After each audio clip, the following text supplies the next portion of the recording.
Ачуусу мурдунун учунда турат деген адамдарды билесиңер да, жанагы ачуусу тез келип, болбогон нерсеге эле жарылып кетип, ушундай. Бул демек көбүнчө ушундай адамдарда мындай мурун бала чагында кандайдыр бир детский травмалары болгон деген белги да бул. Анткени эгерде жөн эле колунан бирөөнүн чынысы түшүп кетсе, баласынын, кызынын мындай ачуусу келип эле сүйлөнүп, аябай кыйкырып ушундай болуп калат го. Демек бул ал ситуацияга эмес, буга чейин болгон, бала чактагы бир ситуацияга болгон реакциясы болуп атат да.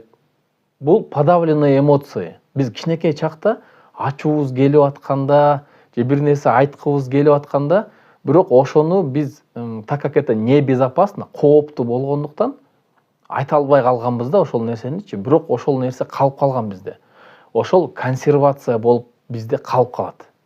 Денебизде, ичибизде, бардык жагыбыздачы. Анан кийин жүрө берет, анан чоңойгондо ушундай бир кичинекей эле болбогон нерсе үчүн бир тарс этип жарылуу болуп кетет да. Анан ушинтип чыга берет кайрадан.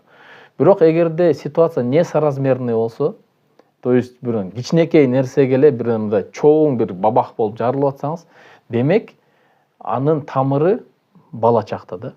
Бизде эмоциональный интеллект деген азырынча мындай азыраак развитый болуп атат да. Биз бири-бирибиздин эмоциябызды, балдардын эмоциясын тем более түшүнгөндөн алысыраак болуп атабыз азыр, бирок ошого баратабыз буюрса. Анан национальный менталитет бар биздечи. Мисалы, бала деген баладай, башы көзү чарадай, эми өсөт да, чоңоет да, анын эмнеси депчи. Бирок ошол кичинекей бала чоңоюп чоң киши болгондо жанагы проблеманын баары өйдө карай чыгат.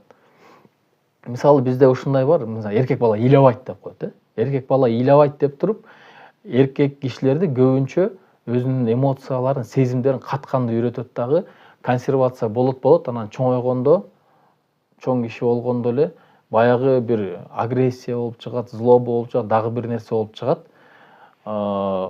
Тилекке каршы ошондой болуп атат. Эгерде ошентип ачууңуз тез келип жатса, болбогон эле нерселерге, демек арт жакта эмне болду? Окшош кандай ситуация болгон бала чакта, ошол сезимдер, ошол учурда денеңиз кандай болуп атат, ошону бир аз түшүнүп, анан ошону иштеп чыксаңыз болот ал. Жакшы жагы муну иштеп чыкса болот да. Анан кийин кандайдыр бир безопасный, коопсуз способдор менен, бир методдор менен ошол ичиңиздеги болуп аткан кыжалаттыкты бир чыгарсаңыз болот. Суроолор болсо же комментарийлер болсо, балким өзүңүздүн бир историялар болсо жазып кетсеңиз болот.